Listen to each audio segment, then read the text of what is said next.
Hello, my name is Dalloul. The Dalloul Art Foundation is proud to present its second video exhibition, The Nude, Between Divinity, Sexuality, and Conflict.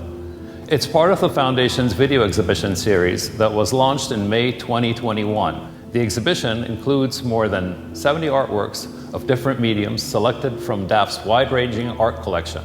The works comprise paintings, drawings, and sculptures that feature the entirely or partially nude human figure. The artworks on display span over nearly a century, starting from the early 1920s till date. In the region, the notion of obscenity and sexuality remain the most discussed aspects of art that features the nude human figure. The works on show reflect a set of formal ideals and philosophical concerns and exemplify the nude as a means to express complex human emotions. Curated thematically, the exhibition revolves around three themes: divinity, sexuality, and conflict. Under conflict, the works show the human naked body in allegorical representation. The nude here reflects a state of struggle, primarily in the form of social and political strife. Conflict mirrors a range of emotions, from self-scrutiny, self-intimacy, fear, resilience, defiance, to revelation and fortitude.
This triptych here is entitled Obedience to Poetry.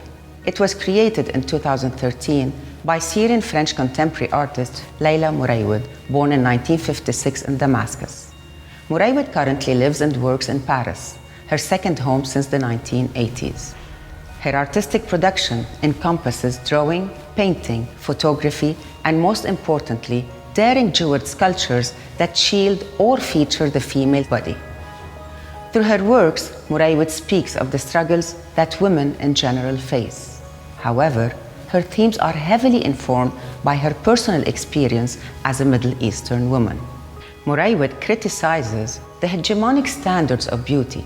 She addresses the social customs which limit women's freedom and the traditions that constrain their choices and command their lives.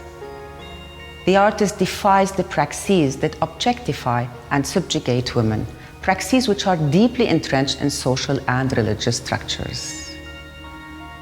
She chooses the female sphere of intimacy, her partly naked body, as a point of departure to challenge social boundaries and religious taboos. Obedience to Poetry depicts a partly naked female in three different positions. The theme of this triptych revolves around the concept of embodiment, objectification, and social and religious taboos. The fact that the artist has chosen the triptych as a format gives her work a religious dimension, in this case, a critical one. A triptych, by definition, is an artwork in three panels. It first appeared in early Christian art as a popular format used for altar paintings. It is also used to impart narratives or create a sequence.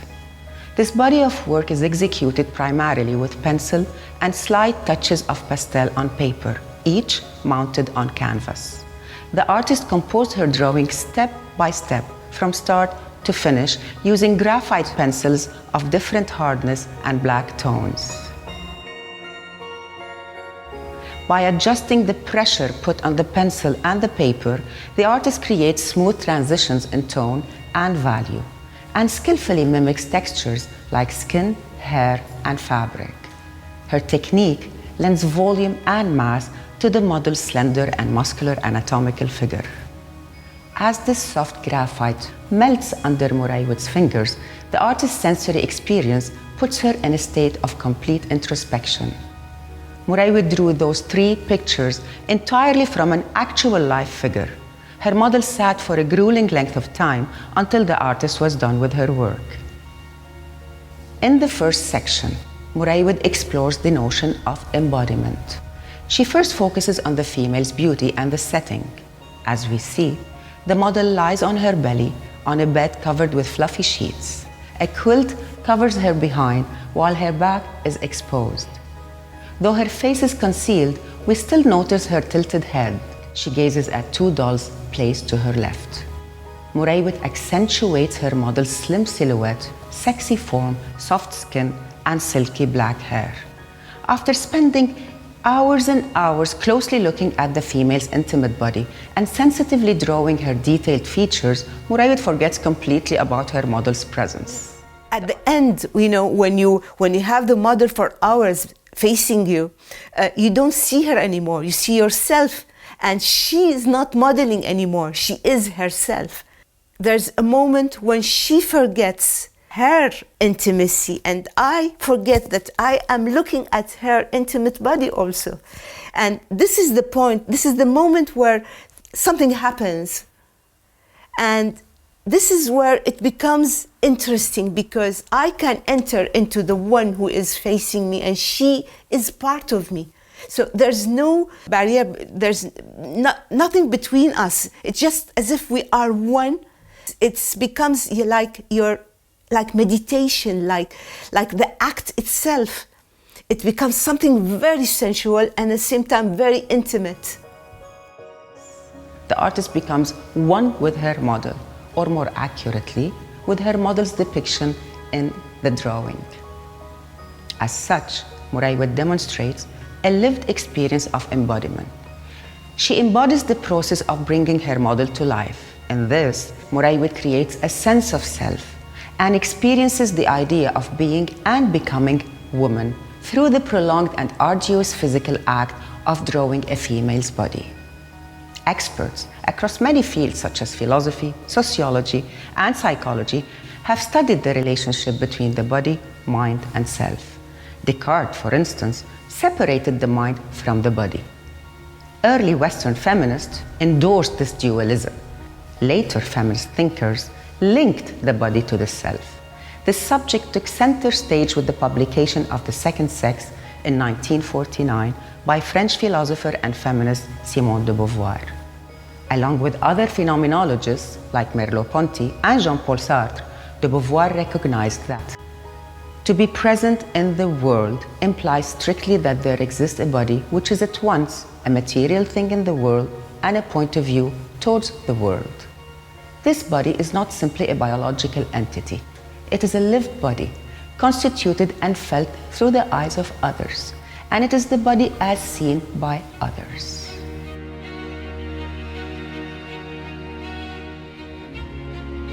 The second section of the triptych depicts the female experiencing her body and her femininity.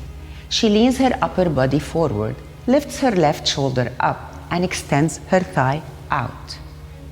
The woman seems to be pleasuring herself while she gazes at the 3 morbid dolls. The dolls here hint at the concept of objectification. A doll by definition is an object, a small-scale model of a human figure used as a toy. De Beauvoir explains that women live their bodies in an objectified way. They internalize the gaze of others, most commonly that of the male gaze. It is fair to assume that the female here gazing at those 3 dolls constitutes the male gaze. She becomes symbolic of the domineering male figure, while the dolls symbolize the objectified woman.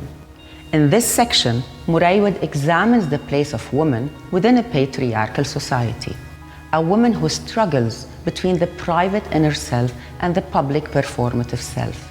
The woman here is cast into the category of the other. By examining the relationship between the dualities of personal and the public, self and the other, Muraywood tries to break free of those dualities. Muraywood frees the woman in the third section. She depicts her in complete cathartic relief. As we notice, the model throws the dolls behind her, rests freely on her back, and wraps herself with the soft, soothing quilt. Still, her navel is exposed as a symbol of rebirth. She pulls her head back and stretches her sinuous neck.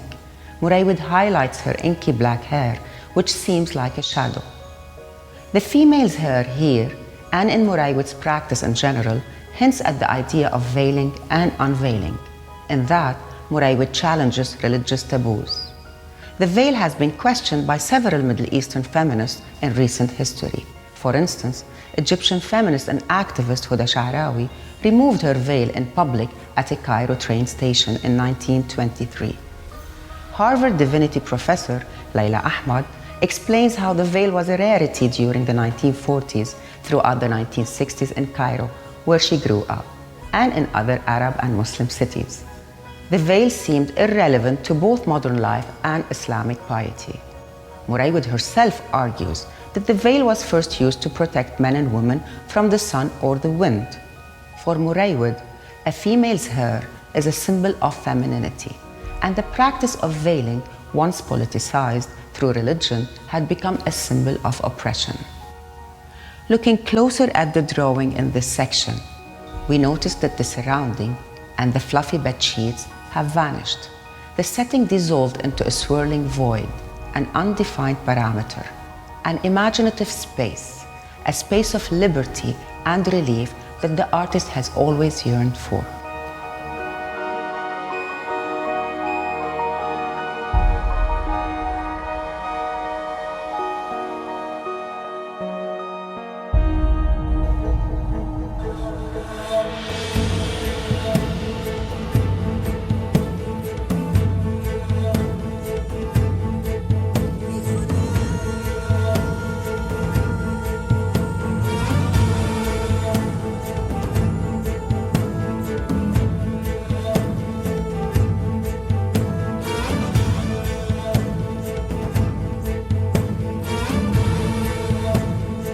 Created by Palestinian artist Layla Shawwa in 2013, this vibrant acrylic on canvas painting, entitled Zar 2, depicts the ceremonial ritual of the Zar spiritual practice.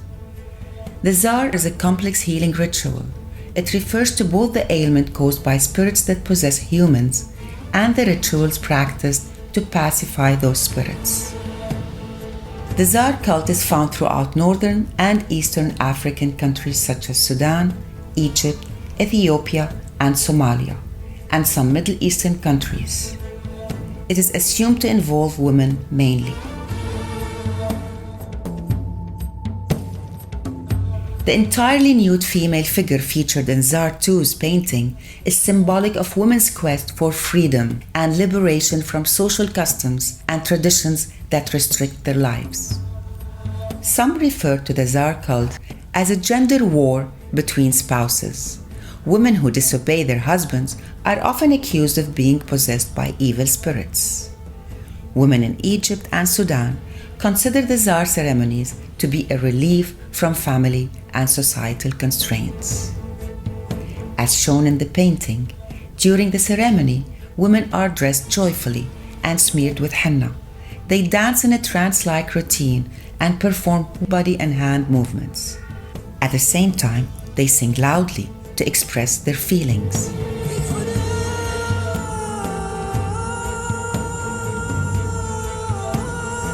Shawwa was 6 years old when her Egyptian nanny took her to the Zar ceremony in Cairo, where she grew up.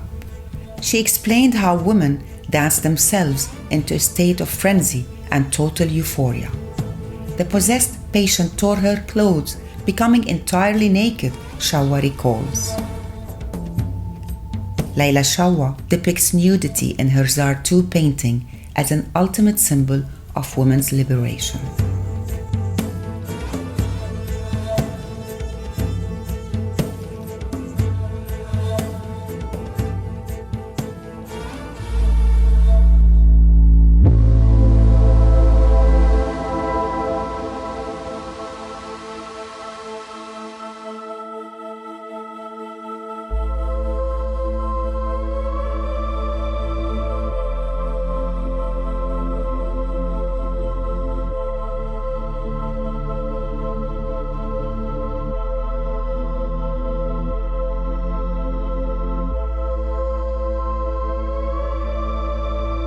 Facing the threat of fascism in Egypt, some intellectuals decided to react like the writer Georges Henen and the painter Ramses Yunan, who both got inspiration from surrealism occurring in Europe in order to establish their common project. In December 1938, Georges Henen published the manifesto called Vive l'art dégénéré as a call for solidarity between intellectuals, artists, as well as writers, to condemn the politics of totalitarian countries on the people. The movement of Art et Liberté was founded. The intriguing artwork entitled La Passion Sauvage by Ramses Yunan was produced in 1940, in the same year of the inaugural exhibition of the group of Art et Liberté. These highly demonstrate how the Egyptian artists wanted to explore the human nature and its torments.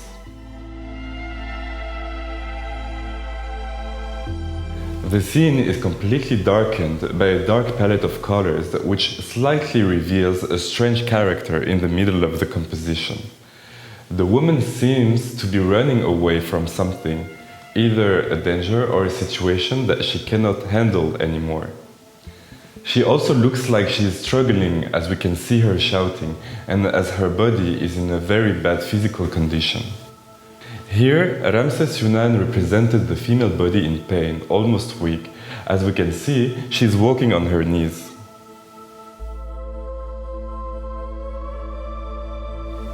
Since its foundation, the members of the group Art et Liberté aimed to denounce in their artistic practice some social issues which were affecting Egyptian people. The idea of revolutionizing the society was fundamental, as Ramses Yunan stated. Avant d'être une tendance artistique, le surréalisme est, dans son fond, un appel à une révolution sociale et morale. In their works, the Egyptian surrealist painters conceived the social revolution in fragmenting the body instead of idealizing it, as promoted by the bourgeois ideology. The body is consequently dismembered, distorted. It becomes a terrain of experimentations through which are reflected the uncertainties and the fear that were ongoing, especially during the Second World War in Egypt. In La Passion Sauvage, the Egyptian artist reused this artistic approach to reveal the struggle that the woman is experiencing, and which is more inner than external. For example, when we see the tensions in her muscles, we can imagine that she is resisting her last forces. On another hand, Ramses Yunan tended to materialize this struggle by depicting a strange monster-like face which comes out of the body of the character. The breasts turn into two terrifying globular eyes, and the stomach looks like an open jaw. This scene is scaring as well as captivating. Illustrating a gloomy environment, Ramses Yunan used the body of a woman to express an internal conflict, so intense that it is able to destroy someone's life. The title of this piece is also relevant to comment. La Passion Sauvage shows that passion, which is a deep emotion, can manifest itself as pernicious.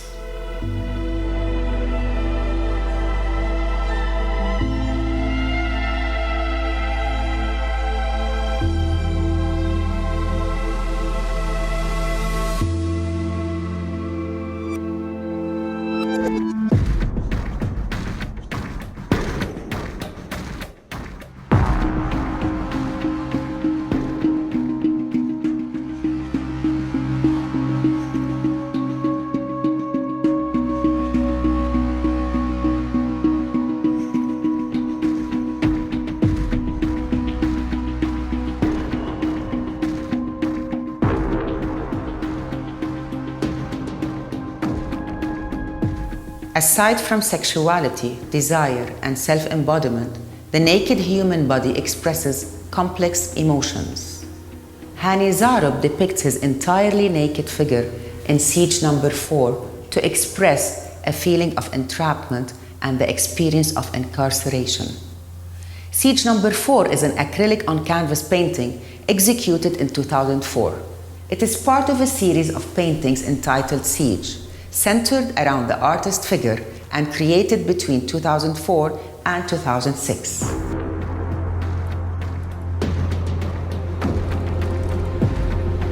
In Siege, Zarab investigates political, social, and physical imprisonment. He also explores his personal identity. Let us look at Zarab's life conditions that led to the creation of Siege as a series in general and to this work in specific.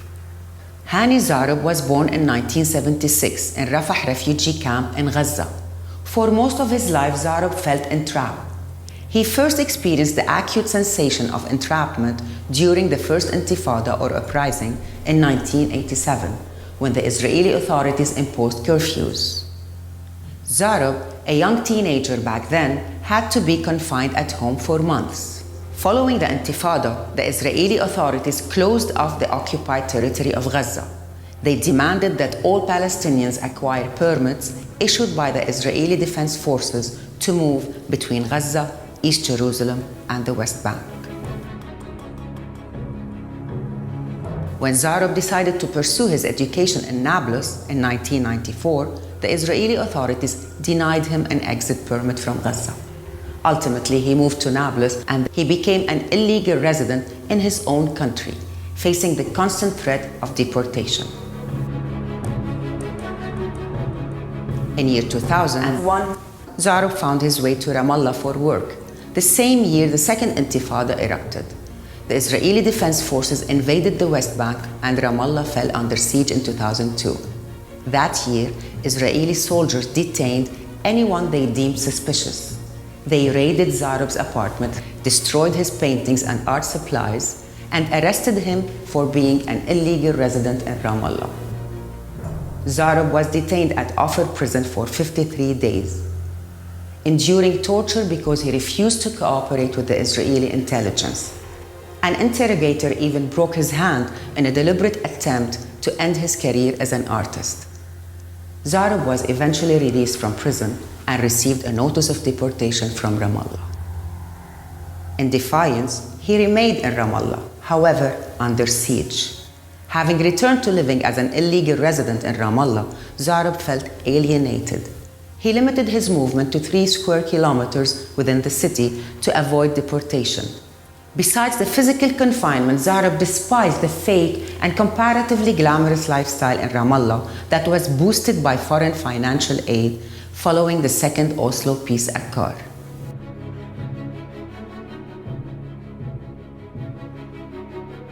Most paintings from the Siege series depict Zarab's stripped and twisted body parts showing his face in profile.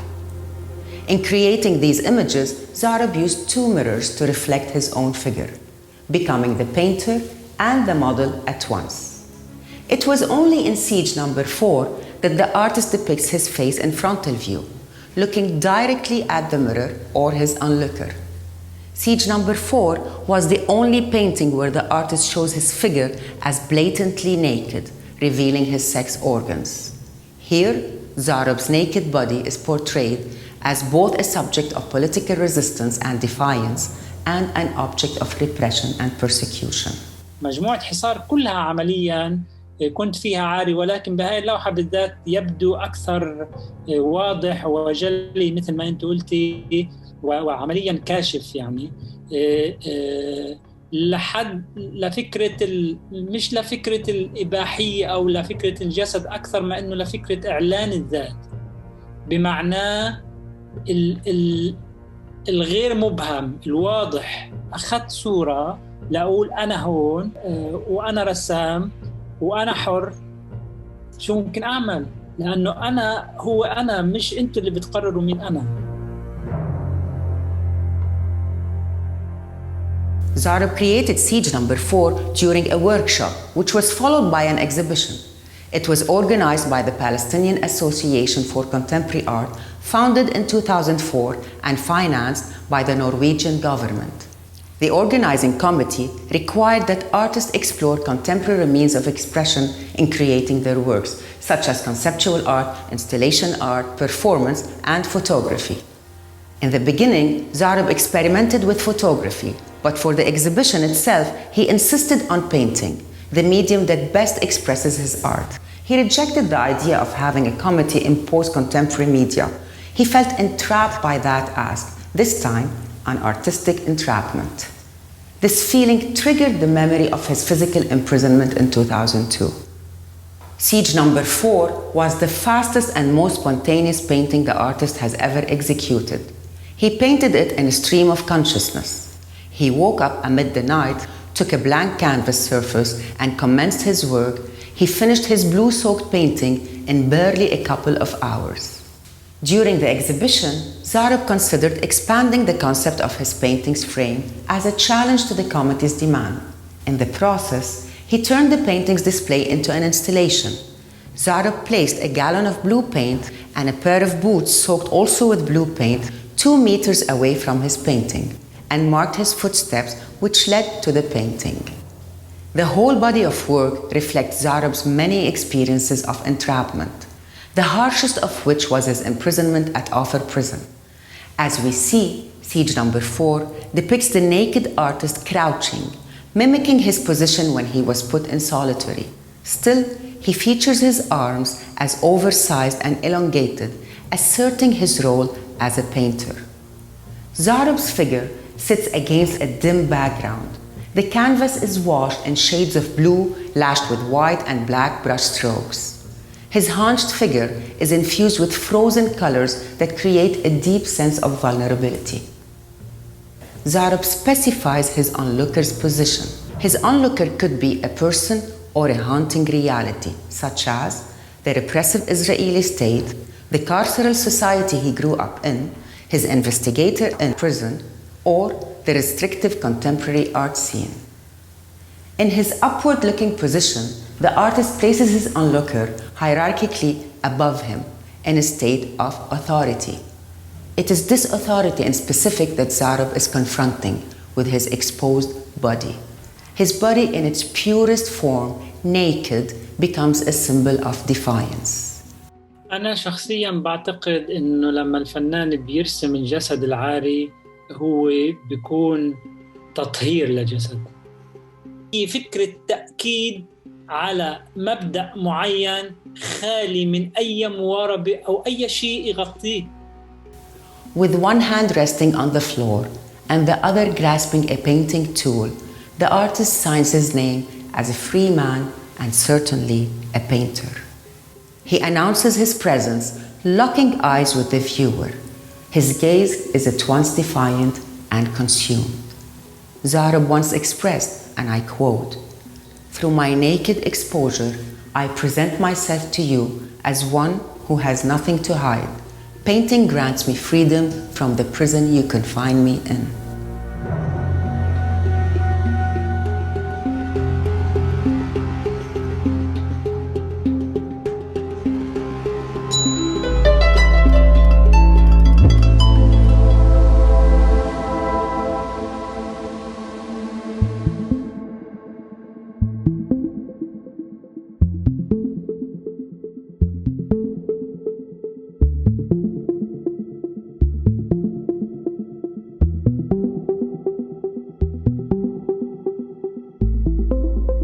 This daring and hyper-real painting is entitled Sundial. It was executed with oil on canvas in 2019 by Lebanese artist Sasha Abu Khalil, born in Serbia in 1964. He now lives between Italy and Lebanon. Abu Khalil's practice is based on 2 types of paintings. First, hyper-real portraits that are commissioned by families or individuals. Second, hyper-real expressive paintings that depict allegorical characters drawn from the fictive world of canonical novels. In the latter, the character in the painting represents the social phenomenon raised in the story. The title of the painting is the same as that of the novel. Sundial's painting was inspired by the Sundial novel, written by American author Shirley Jackson and published in 1958. It is a satirical and unsettling book. It explores how a group of people joined together through family and kinship ties react and behave when they are informed that the world is coming to an end. The novel mainly investigates gender relations and class bias within the private sphere of the family estate in the countryside called the Halloran Mansion. It highlights the power struggles that transpire as the characters dispute the house's control and reflect on who is worthy of survival. The Sundial's novel features three main female protagonists, Oriana and Fanny and Fancy. Those female characters who belong to different age groups start to think of how they can gain control and power in the new world. In the Sundial's painting, as we can see, the artist pictures the nude female from an ant's eye view in one perspective, which lends her authority and monumentality. She stands tall on a bed of stylized red flowers against a mountainous landscape of pine trees. The viewer may envisage this nude female as either tyrannical Oriana, eccentric Aunt Fanny, or ambitious Fancy. But why would the artist depict a nude female with an erect penis?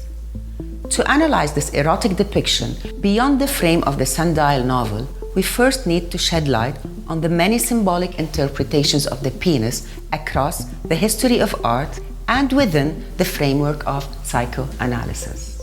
From ancient Greek pottery to contemporary art, the male sex organ has been omnipresent in the art world.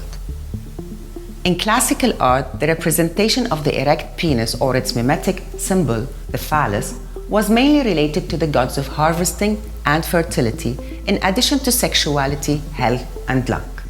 In Greek art, for instance, three gods were depicted with huge penises: the dwarf Priapus, the horned Pan, half goat, half man, and the satyrs, who had the ears and tail of a horse. Whereas sculptures of the gods of fertility featured oversized genitalia, the Olympic gods and ordinary mortals had small-sized ones. In ancient Roman art, the phallus became a symbol of status, power, and protection from evil. It was often used as a symbol of war. Phallic art was present in many other ancient cultures, ranging from Egypt and the Near East to India and Japan. In Egypt, statues of Min, god of fertility and harvest, featured Min with a wheat stack on his head, holding his erect penis in one hand and a flail in the other. In India, Shiva, lord of yoga, animals, and the phallus, was first shown on an ancient seal with an erect penis sitting in the yogic position. On the other hand, within the framework of theories of psychoanalysis, many Western thinkers began looking at the penis as central to our understanding of sexuality, gender, and structures of power. Sigmund Freud, for instance, spoke of a phallic stage. He explained that children pass through a stage of development during which they discover their sexual identity by detecting their genitalia. But Freud gave primacy to the penis. The child encounters the presence or the lack of a penis. Freud fuses the penis with the phallus as a symbol of power and male dominance. French psychoanalyst Jacques Lacan, who was more concerned with semiotics, explains that the phallus is a signifier. For Lacan, the phallus symbolizes power and represents the desire for things one lacks. One can have phallic power without having a biological penis. Thus, anyone in a position of power assumes the symbolic phallus. When asked about the context of this painting, Sasha Abu Khalil explained that he was inspired by the dominant female characters in the novel and by the idea of a new world where gendered power relations could be reimagined. In relation to the novel's context, ancient phallic art, and the aforementioned psychoanalytic theories, one may assume that the statue-like domineering female with an oversized erect penis in the painting is the symbolic phallus. Abu Khalil's nude female here symbolizes superior female power rather than male dominance. Still, Abu Khalil had a particular category of women in mind when he depicted the woman's phallic power in his painting, and that is the Lebanese woman. Abu Khalil said, Lebanese women have balls. They are bold and powerful. The artist also affirmed that the painting's background is symbolic of Lebanon's famous mountainous landscape of pine trees. One more interesting factor in this painting. As described in the Sundial novel, the Halloran's garden included a sundial. In fact, a sundial indicates the time of day by casting a shadow of a protruding object exposed to the sun. We can see that the erect penis is also depicted as a timekeeping device in the painting, as it casts a dark shadow on the female sky. So, one might wonder to which specific time is the artist hinting. Abu Khalil painted Sundial in 2019. Its creation was coincidental with the birth of the October 2019 Lebanese uprising. Women of all age groups, sexual orientations, and ethnicities mobilized and took on a leading role in the uprising. Lebanese women advocated for creating a new Lebanon, a new world. As such, the sundial painting uses the phallic symbol to express women's power in general and the power of the Lebanese woman in particular. But most importantly, this work is an invitation to imagine a new world.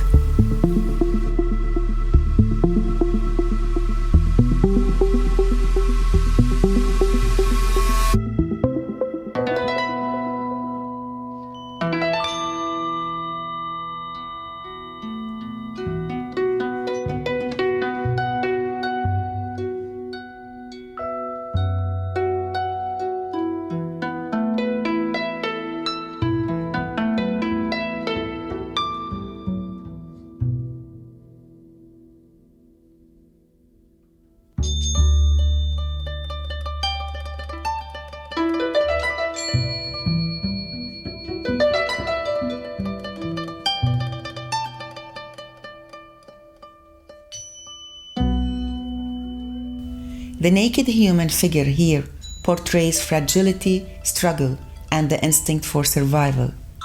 Created by Palestinian artist Asad Azzi in 1983, this painting is inspired by Ernest Hemingway's novel The Old Man and the Sea.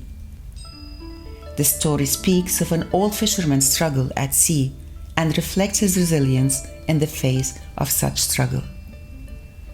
It is part of the Fisherman's series executed by Azzi in the mid-1980s during his stay at the fishing center of Jaffa.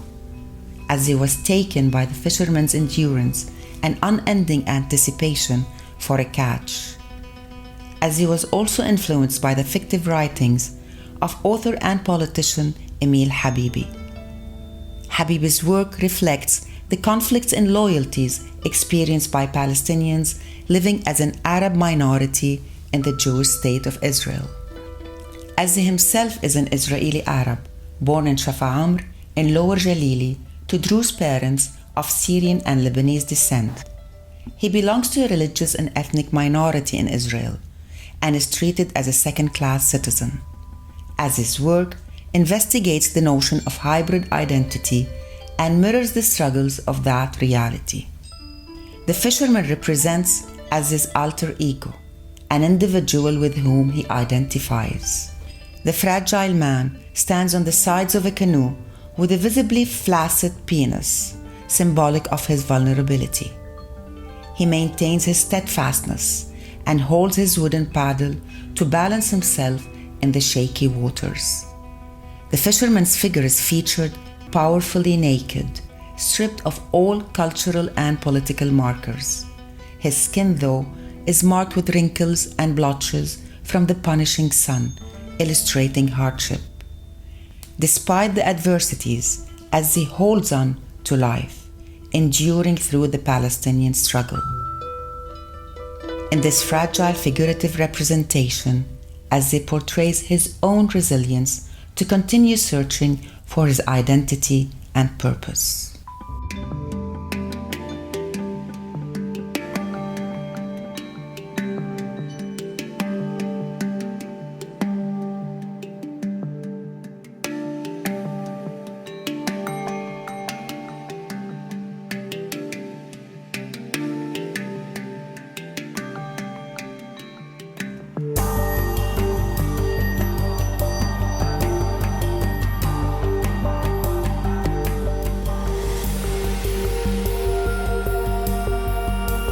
Hello again.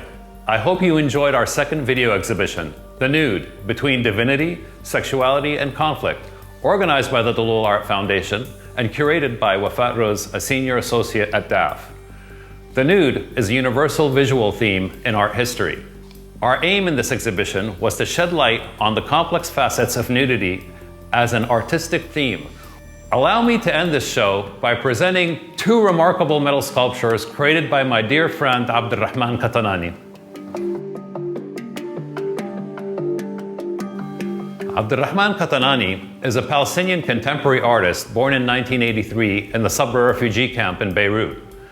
After the unfortunate Nakba of 1948, his grandparents fled their hometown Jaffa and settled in the Shatila refugee camp in Beirut. A third-generation refugee, Abdurrahman was raised in the Sabra camp, his primary source of inspiration. His body of work, comprising of sculpture and installation, addresses themes such as displacement, borders, social taboos, and freedom. From the start, Qatanani's style was unorthodox. It ascribed to liberal ideals that pushed the artist to a highly expressive art form. In creating his works, Qatanani reached for materials accessible to him in the refugee camp and his surroundings, such as zinc, corrugated metal sheets, barbed wire, and metal crude oil barrels that he picks up from junkyards. He's known for his bold representations through which he addresses political topics and defies social and religious taboos. We see here two sculptures of metal sheets cut out from crude oil barrels. One depicts the erect penis, and the other, the vulva. Both are considered provocative visual representations, especially in Middle Eastern culture today. The obelisk-like erected penis is an emblem of phallic power. In creating this phallic structure, Qatanani drew inspiration from Native American Indian totems, which were worshipped as icons of power and fertility in ancient communities. But Qatanani's totem here is not an object of worship. Instead, it is a sign of acute criticism. By using crude oil barrels as a medium, Qatanani hints at the centrality of petrodollars in the Middle East and the fetish greed of corrupt political Arab leaders. Besides, Qatanani chooses the male's sexual organ to challenge social and religious taboos. The artist relates the heated topics of politics to that of sex. Speaking out against corruption or discussing sexual matters is kind of a taboo in most countries of our region. His provocative depiction is a protest against political corruption, and it is an act of defiance and restrictive social and religious traditions. On the other hand, the vulva, a symbol of reproduction and life, here the artist draws inspiration from nature. Qatanani was inspired by tulip and orchid flowers, both emblematic of sexual potency. In this, Qatanani presents the female sexual organ as a creation of nature, equivalent to any other reproductive organ in nature, be it that of animals or plants. Also, Qatanani questions conservative societies whose members proudly display orchids and tulips in their homes, but hardly address critical sexual topics or engage in public sex education. Reminiscent of Courbet's 1866 painting, Origin of the World, Qatanani depicts the female's vulva as both a symbol of confrontation and hope. For him, the idea of regeneration is a form of resistance and a route to revelation and freedom.